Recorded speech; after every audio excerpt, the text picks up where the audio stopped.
بسم اللہ الرحمن الرحیم۔ پیارے پیارے اسلامی بھائی بہن اور عزیز دوستو، یہ ایک دل ہلا دینے والا واقعہ ہے۔ واقعہ پورا سنیں، ہو سکے تو دوسروں کو بھی شیئر کریں۔ چلیے شروع کرتے ہیں۔ دوستو، فقی ابو لیث سمرقندی رحمۃ اللہ تعالی علیہ نے تبیح الغافلین میں ایک قصہ لکھا ہے۔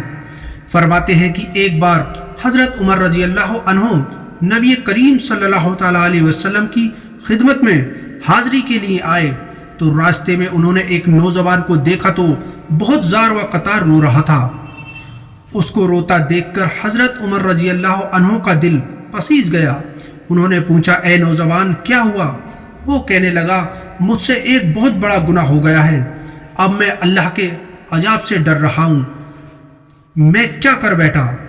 سخت پریشان ہوں، لہٰذا مہربانی فرما کر نبی صلی اللہ علیہ وسلم کی خدمت میں میری سفارش فرما دیجیے۔ حضرت عمر رضی اللہ عنہ حضور صلی اللہ علیہ وسلم کی خدمت میں حاضر ہوئے تو رو رہے تھے۔ نبی کریم صلی اللہ علیہ وسلم نے ارشاد فرمایا، عمر کیوں رو رہے ہو؟ عرض کیا، اے اللہ کے محبوب، میں آپ کی خدمت میں حاضر ہو رہا تھا، راستے میں ایک نوجوان کو دیکھا جو کوئی بڑا گناہ کر بیٹھا تھا، وہ بہت رو رہا تھا، اس کی آہ و زاری نے مجھے بھی رلا دیا۔ نبی کریم صلی اللہ علیہ وسلم نے اندر آنے کی اجازت عطا فرما دی تو وہ نوجوان آپ کی خدمت میں حاضر ہوا اور وہاں بھی رونا شروع کر دیا، یہاں تک کہ وہ پھوٹ پھوٹ کر رونے لگا۔ نبی کریم صلی اللہ علیہ وسلم نے ارشاد فرمایا، اے نوجوان، کیا ہوا؟ اس نے کہا، اللہ کے نبی صلی اللہ علیہ وسلم، میں بہت بڑا گناہ کر بیٹھا ہوں۔ نبی کریم صلی اللہ علیہ وسلم نے فرمایا، کیا تیرا گناہ بڑا ہے یا اللہ کا عرش بڑا ہے؟ وہ کہنے لگا، اے اللہ کے نبی، میرا گناہ بڑا ہے۔ نبی کریم صلی اللہ علیہ وسلم نے فرمایا، تیرا گناہ بڑا ہے یا کرسی بڑی ہے؟ وہ کہنے لگا، اے اللہ کے نبی، میرا گناہ بڑا ہے۔ نبی کریم صلی اللہ علیہ وسلم نے فرمایا، کیا تو نے شرک کیا ہے؟ اس نے عرض کیا، اے اللہ کے نبی، میں نے شرک تو نہیں کیا۔ نبی کریم صلی اللہ علیہ وسلم نے فرمایا، کیا تو نے اللہ کے کسی بندے کو قتل کر دیا ہے؟ اس نے عرض کیا، اے اللہ کے نبی صلی اللہ علیہ وسلم، میں نے کسی بندے کو قتل بھی نہیں کیا۔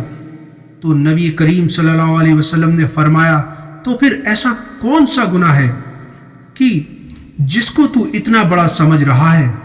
اس نے عرض کیا، اے اللہ کے محبوب، میرا گناہ بہت بڑا ہے، میں کئی سال سے کفن چوری کا کام کرتا تھا، مردوں کے کفن اتار کر بیچتا اور اپنی ضرورت پوری کرتا۔ کچھ دن پہلے انصار کی ایک نوجوان لڑکی دفن کی گئی، میں نے اپنی عادت کے مطابق رات کو جا کر اس کا کفن اتارا، اور جب کفن اتار کر جانے لگا تو شیطان غالب آ گیا اور اس نے میری شہوت کو ابار دیا۔ میں پلٹا اور میں نے اس مردہ لڑکی کے ساتھ جنا کیا۔ جب جنا کر کے اٹھنے لگا تو مجھے یوں آواز آئی کہ جیسے وہ لڑکی بول رہی ہو اور کہہ رہی ہو کہ اے اللہ کے بندے، تو نے مجھے مردوں کے مجمع میں ننگا کر دیا اور کل قیامت کے دن اللہ کے حضور حالت جنابت میں کھڑا ہونے کے لیے مجبور کر دیا۔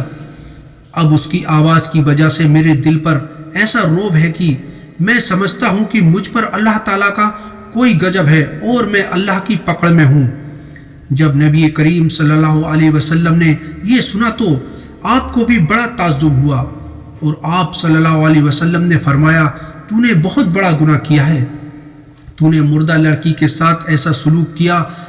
جب اللہ کے محبوب نے بھی فرما دیا کہ یہ ایک بہت بڑا گناہ ہے تو وہ نوجوان اٹھا اور روتا ہوا باہر چلا گیا۔ اس نے سوچا کہ اس وقت اللہ کے محبوب ناراض ہیں، کہیں کوئی ایسی بات آپ صلی اللہ علیہ وسلم کے پیارے منہ سے نہ نکل جائے جو میری بربادی کا سبب بن جائے، اس لیے وہ باہر چلا گیا۔ جب وہ وہاں سے نکلا تو سیدھا پہاڑوں میں چلا گیا۔ وہ نوجوان 40 دن تک نمازیں پڑھتا رہا، سجدے کرتا رہا اور معافی مانگتا رہا۔ اس کے دل کو آگ لگی ہوئی تھی، وہ رو رو کر اللہ کو منا رہا تھا۔ وہ اللہ کے سامنے